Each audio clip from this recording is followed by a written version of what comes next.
Hello, welcome back to our YouTube channel. Today, we're diving into a comedy film called No Hard Feelings. Before we get started, please make sure to subscribe to our channel and hit the like button to show your support. The movie kicks off with Gary, a tow truck driver, arriving at Maddie Barker's home to repossess her car. Maddie steps out to try and appeal to Gary, who she had a past romantic relationship with before she suddenly cut ties. However, her attempt is interrupted by a man from the previous night who shows up in his underwear and makes inappropriate advances toward her. Despite Maddie's protests, Gary takes the car. As Maddie is an Uber driver, she uses rollerblades to chase Gary down, but she stops when he pulls over for breakfast. She tries to lower the car from the tow truck to drive off, but the car stays attached. In a clumsy attempt, Maddie tries to detach the car, but Gary raises it back up. As a result, Maddie faces probation due to her actions. She also learns that she owes a significant amount in back taxes, putting her home at risk of foreclosure. Living in Montauk, where she's spent her whole life, Maddie works as a bartender by the water. She shares a close bond with her friend Sarah and Sarah's husband, Jim. At work, Maddie's employer comments on her confrontational nature after she argues with a customer who tries to order before the bar officially opens. During their break, Sarah shows Maddie a job ad from a wealthy family seeking a companion for their son. They offer a Buick Regal as compensation, and Maddie quickly realizes the position implies a sexual relationship. Despite her reservations, Maddie decides to take the job, seeing it as her only way to escape her financial troubles, caused in part by the wealthy class. Maddie visits the Becker family and meets the parents, Laird and Allison, who explain their son Percy is about to attend Princeton, but struggles socially, spending most of his time alone playing video games.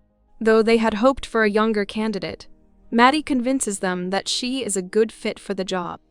However, Laird and Allison insist that Percy must never know about their arrangement. Laird and Allison direct Maddie to find Percy at a dog shelter where he works.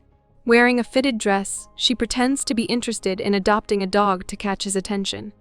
Percy introduces her to Milo, a former police dog discharged due to cocaine addiction. Maddie's forwardness makes Percy uneasy, and he contemplates leaving early. However, she offers him a ride home in Jim's van. When they arrive, Percy unexpectedly sprays mace on her, causing discomfort. Maddie admits she finds him attractive, which leads Percy to suggest going on a real date. Maddie agrees. Later, she returns Jim's van and tells Jim and Sarah that Percy isn't appealing. Maddie takes Percy to a bar where she knows the staff and orders him a Long Island iced tea. Percy dislikes the drink, and soon an ex of Maddie's, Travis, shows up. He warns Percy not to get too attached to Maddie, claiming that their breakup was a positive thing for him. He also shows his wedding ring as a reminder of moving on. Later, Maddie takes Percy to the beach for a swim without clothes. Percy hesitates, but eventually joins in. Their time is interrupted when 3 drunk teenagers steal their clothes, including their wallets, phones, and keys. Maddie emerges from the water completely undressed and confronts the 3 teenagers to retrieve their belongings. After a brief struggle, she manages to get their possessions back. When she returns to the water, Percy comments on her behavior, sensing something is off. This makes Maddie consider leaving, but Percy, still without clothes, insists on getting his phone back. He climbs onto the hood of Maddie's car, and without hesitation, she accelerates, driving fast with Percy hanging on. The police spot them and begin a chase. Fearing the loss of her driver's license, Maddie speeds up and expertly crosses a railroad track just ahead of an approaching train, causing the police to lose them. In an attempt to entice Percy, Maddie brings him to her home and tries to perform a seductive dance. Percy, however, doesn't respond as she hoped. Instead, Maddie notices a rash on his back, which he links to his anxiety. He opens up about his past, revealing how his friends used to tease him for sleeping in his parents' bedroom and making up stories about having sex with them. This has made him reluctant to go out. As Maddie rubs lotion on his back, she awkwardly shares a memory with him. Soon after, Maddie is visited by her former classmate, Do Khan, who is now a realtor. He offers to help sell her house for its full value. Despite the tempting offer, Maddie turns him down, determined to find another way to save her home. Percy invites Maddie on a real date, and she eagerly accepts. They spend time at an arcade, winning prizes until Maddie teases another child, leading to their eviction. Next, they visit the lighthouse, where Percy gathers the courage to ask for a kiss. Though a bit awkward, Maddie agrees, and they share the moment. During their conversation, Maddie opens up about her life, revealing that she's never left Montauk and still lives with her mother in the family home. She explains that her father gave them the house and money to keep them away from his new family. Later, they visit Jody, Percy's former male nanny. Jody senses something strange about Maddie, but she teases him in return, making light of the fact that a grown man worked as a nanny for a teenage boy. Maddie and Percy then enjoy a dinner at an upscale restaurant, recreating a prom date they both missed. During their meal, Maddie discovers Percy's piano skills and encourages him to perform. With newfound confidence, he takes the stage and plays Maneater. The entire restaurant becomes his audience, and his performance receives cheers and applause. Maddie, equally impressed, watches in awe as Percy surprises everyone with his talent. A student named Natalie approaches Percy, praising his performance and mentioning that she plans to attend Princeton in the fall. She invites him to a party for future Princeton students. Maddie, concerned that Percy might become romantically involved with Natalie or someone else, tries to talk him out of going. Despite her concerns, Percy insists on attending. When they arrive at the party in a limousine, Maddie searches through the crowd of pretentious teenagers who view her as out of place due to her age. After some effort, she finds Percy in a vulnerable state, lying beside Natalie.